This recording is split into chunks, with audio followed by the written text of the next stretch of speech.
Hello दोस्तों, rank up पे आपका स्वागत है। सबसे पहले अगर आप इस वीडियो में नए हैं या इस चैनल पर न्यू हैं तो चैनल को सब्सक्राइब करें। और आज मैं बात करने वाला हूँ डिटेल से एसएससी एमटीएस के बारे में। आप फॉर्म भरने से लेकर एग्ज़ाम तक, एग्ज़ाम पैटर्न के बारे में, जोन वाइज और कितनी वैकेंसी, सारा पैटर्न मैं आपको डिटेल से बताऊँगा। और मैं बात करूँगा एसएससी का जो कैलेंडर है, एसएससी ने जो पुराना कैलेंडर दिया था वो रिवाइज दोबारा कैलेंडर आएगा। पहला वाला मतलब जो कैलेंडर है वो रिवाइज आएगा। लगभग तो सारे एग्ज़ाम एक एक महीने लेट हैं, एक एक महीने डिले हैं सारे एग्ज़ाम।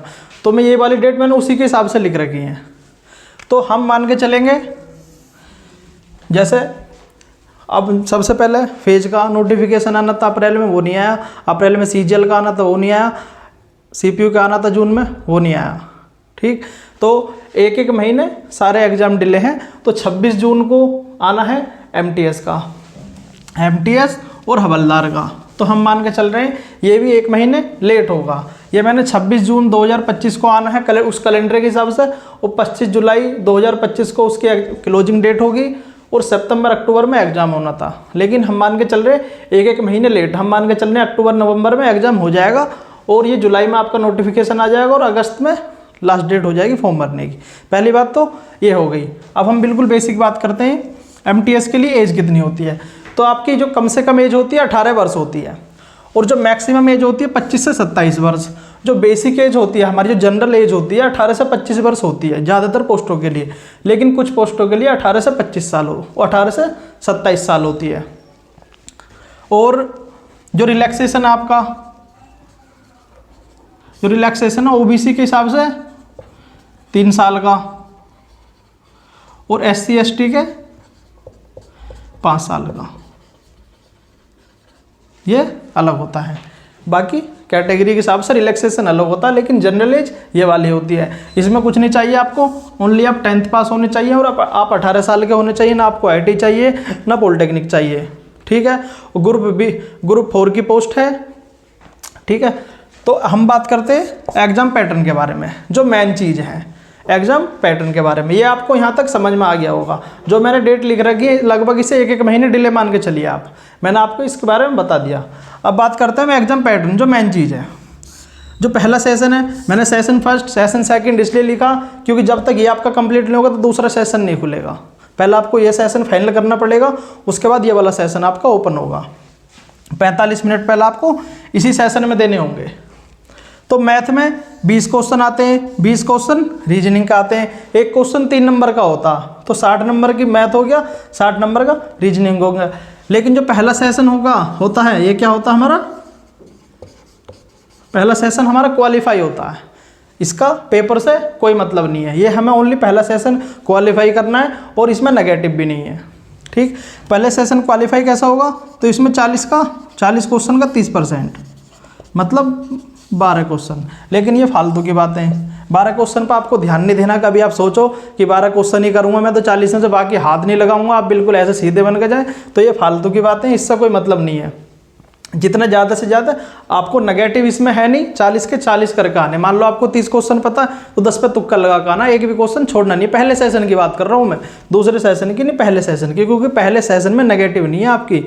ठीक है, तो इसमें 12 क्वेश्चन पर आप क्वालिफाई माने जाएंगे। बाकी कैटेगरी के हिसाब से क्वेश्चन कम भी होते हैं, लेकिन 12 क्वेश्चन पर आपको ध्यान नहीं देना जितने ज़्यादा, क्योंकि रीजनिंग में, मैथ में अगर आप कंपटीशन या कोई भी एग्जाम की तैयारी कर रहे हैं तो मेरे हिसाब से 20 क्वेश्चन तो आप आराम से कर देंगे। मैथ रीजनिंग के दोनों के 40 क्वेश्चन बैठ रहे मिला के, और 40 में से दोनों में से 10-10 क्वेश्चन, मतलब 20 क्वेश्चन हर हाल में कर देंगे। लेकिन आपको 40 के 40 क्वेश्चन ही करके आने। आपको 25 पता हो, 30 पता हो, 40 पता हो तो बेटर है, और नहीं पता तो तुक्का लगा के आना है। 40 के 40 ही अटैम्प्ट करके आने। लेकिन ठीक, अब चलते हैं मेन, जो सेशन सेकंड है। मेन एग्जाम यही है, सिलेक्शन जो होगा इसी एग्जाम से होगा हमारा, जो मेन एग्जाम होता है। इसमें क्या होता है हमारा, जनरल अवेयरनेस के कितने 25 क्वेश्चन आएंगे, और एक क्वेश्चन 3 नंबर का होगा। तो जीएस कितने की आएगी, 75 क्वेश्चन, वो 75 नंबर। इंग्लिश 75 नंबर की। इसमें भी हमारे 45 मिनट मिलेंगे। लेकिन इसमें क्या है, 1/3 की नेगेटिव है, तो इसमें आपको तुक्के नहीं लगाने, अपने हिसाब से करना। अगर जो आपको 2 ऑप्शन के बारे में पता तो तुक्का लगा सकते हैं, लेकिन ज़्यादा हिसाब से तुक्के नहीं लगाने, क्योंकि 1/3 की नेगेटिव काफ़ी ठीक ठाक नेगेटिव होती है। ओके, और जो यहाँ पे स्क्राइब लोग होते हैं, स्क्राइब के लिए 15 मिनट ज़्यादा मिलती है, उन्हें 60 मिनट मिलेंगे। तो आपको समझ में आएगा होगा। यहाँ पे हमारे क्या 150 नंबर जो सिलेक्शन के लिए, इसमें वनडे एग्जाम है, मेंस नहीं होता, कुछ नहीं होता, आपका एक दिन में एग्जाम होगा। इसी एग्जाम के बेस पर आपका सिलेक्शन होगा, कोई और एग्जाम नहीं होगा, ठीक है। तो इसलिए इसमें थोड़ा सा और कंपैरिजन में आसान है सिलेक्शन लेना। 150 में से आपकी कट ऑफ बनेगी, इसी पे आपका सिलेक्शन होना है। समझ रहे हो आप। एसएससी को मैथ और रीजनिंग से कोई मतलब नहीं है, मैथ रीजनिंग के बिल्कुल वैल्यू कम कर दी है, और आपको अंग्रेज बनाना और आपको जीएस पता होना चाहिए, ठीक। तो 150 में से आपकी कट ऑफ बनेगी। हाँ, जितने से ज़्यादा आप स्कोर करें उतना बेटर है। अब मैं बात कर लेता हूँ, जो एमटीएस जॉब होती है हमारी, ये सिविल जॉब होती है और हवलदार में वर्दी मिलती है। हवलदार जो पोस्ट है 2020 के बाद ऐड हुई है, इसमें पहले एमटीएस ही होता था खाली। तो हवलदार है, तो उसके लिए मेल के लिए हाइट कितनी है, 57.5, फीमेल के लिए 152, और जो वॉकिंग है या रनिंग बोल सकते हैं 1600 मीटर फीमेल, वो मेल के लिए 15 मिनट, फीमेल के लिए 1 किलोमीटर 20 मिनट में। तो ये कोई ज़्यादा बड़ी बात नहीं है। फिजिकल तो लगभग हो जाता है, बहुत हल्का सा फिजिकल है, इससे कोई मतलब नहीं है। और मैं इसके बारे में और बात कर लेता हूँ। बच्चे जोन में ज़्यादा कन्फ्यूज होते हैं। मैं बता दूं आपको, जैसे आपका ग्रुप डी में एक जोन में आप अप्लाई कर सकते हैं, लेकिन एसएससी में ऐसा नहीं है। आपको सारे जोन को प्रायोरिटी देनी पड़ेगी। जैसे मैं आपको एक एग्जांपल से समझाऊं, आपने इस तरीके से सारे जोन को भर रखा है, क्योंकि एसएससी में सारे जोन ही भरने होते हैं। सारे जोन को आप प्रायोरिटी दोगे, बस ये कर सकते हो कि पहला जोन आपको दिल्ली चाहिए या दूसरे पर आपका दूसरा जहाँ के आप हो, तो उस हिसाब से आप प्रायोरिटी दे सकते हो।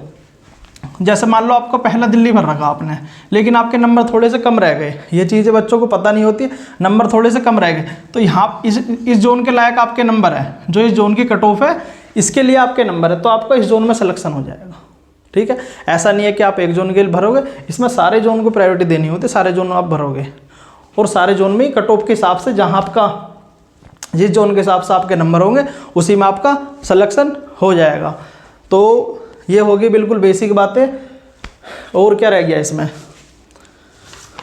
और वैकेंसी का अभी देखते हैं, कैलेंडर आएगा उसके बाद कितनी वैकेंसी आती है। बाकी जो तो पिछली बार वैकेंसी थी 11,000 के आसपास थी, उससे पहले 15,000, वो 1500, उससे पहले सबसे कम वैकेंसी रह गई थी 1558 कुल, उससे पहले लगभग 12,000 के आसपास थी। तो वैकेंसी का भी जैसे ही पता चलेगा आपको तुरंत बता दिया जाएगा। और एमटीएस में कोई फिजिकल नहीं होता। अगर मान लो आपको फिजिकल नहीं देना है, ठीक है, फिजिकल नहीं देना तो आप एमटीएस के लिए अप्लाई कर सकते हैं। तो एमटीएस में फिजिकल नहीं होता, हवलदार में फिजिकल होता है। एमटीएस में कोई फिजिकल नहीं है, सिविल जॉब होती है, ऑफिस वाली जॉब होती है। हवलदार में आपको वर्दी मिलती है।